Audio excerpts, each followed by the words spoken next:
નમસ્કાર મિત્રો, આપણે આજે વાત કરીશું રેશન કાર્ડ ધારકો માટેની, જે 1લી તારીખથી રેશન કાર્ડ ધારકોને 1000 રૂપિયા જમા થશે.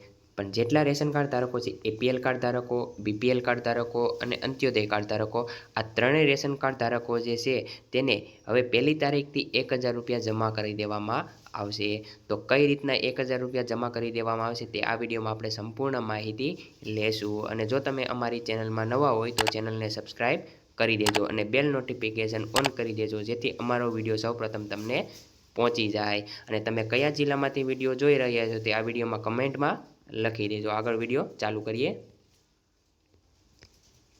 વાત કરીએ તો રેશન કાર્ડ ધારકોને અનાજની સાથે હવે દર મહિને મળશે 1000 રૂપિયા રોકડા. હવે સરકારે નિર્ણય લીધો છે કે રેશન કાર્ડ ધારકોને અનાજની સાથે હવે 1000 રૂપિયા જમા થશે બેંક ખાતામાં.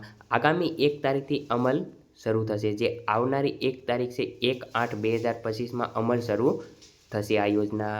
આગળ વાત કરીએ તો સરકારે રેશન કાર્ડ ધારકો માટે એક નવી યોજના જાહેરાત કરી છે.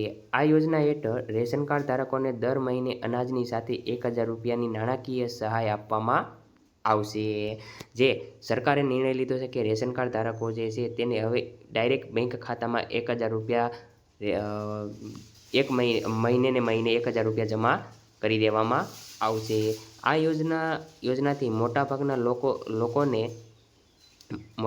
લોકોને લાભ થશે. ખાસ કરીને આ યોજના એવા પરિવારો માટે સૌથી વધુ ફાયદાકારક છે જેમની આર્થિક સ્થિતિ સારી નથી, કારણ કે આમાં અનાજની સાથે ગરીબ પરિવારોને દર મહિને 1000 રૂપિયા આપવામાં આવશે.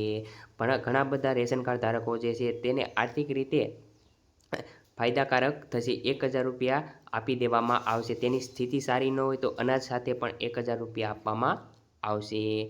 આ યોજનાનો ઉદ્દેશ્ય માત્ર ગરીબ પરિવારોને મફત રાશન પૂરું પાડવાનો નથી, પણ ગરીબ અને જરૂરિયાતમંદ પરિવારોને આર્થિક મદદ પૂરી પાડવાનો પણ છે. આ યોજનાનો લાભ ફક્ત તે લોકોને જ મળશે જે સરકાર દ્વારા નક્કી કરાયેલા માપદંડોને પૂર્ણ કરી શકશે.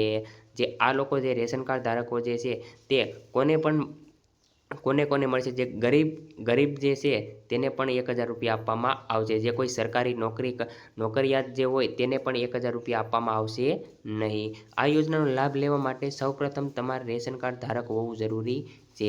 આ રેશન કાર્ડ ધારકો જે છે તે 1000 રૂપિયા જે જમા બેંક ખાતામાં થાય તો તેને રેશન કાર્ડ ધારક હોવું જરૂરી છે. ઉપરાંત તમારી વાર્ષિક આવક 2 લાખ રૂપિયાથી ઓછી હોવી જોઈએ. જે પણ રેશન કાર્ડ ધારકો છે તેની વાર્ષિક આવક 2 લાખ રૂપિયાથી ઓછી હોવી જોઈએ. તે જ લોકોને 1000 રૂપિયા બેંક ખાતામાં જમા થશે. અને KYC કરાવેલું હોવું જોઈએ. રેશન કાર્ડમાં KYC કરાવેલું હોવું જોઈએ. તો વિડીયો કેવો મિત્રો તમને પસંદ આવ્યો હોય તો ચેનલને સબસ્ક્રાઈબ કરી દેજો. જય હિન્દ, જય ભારત.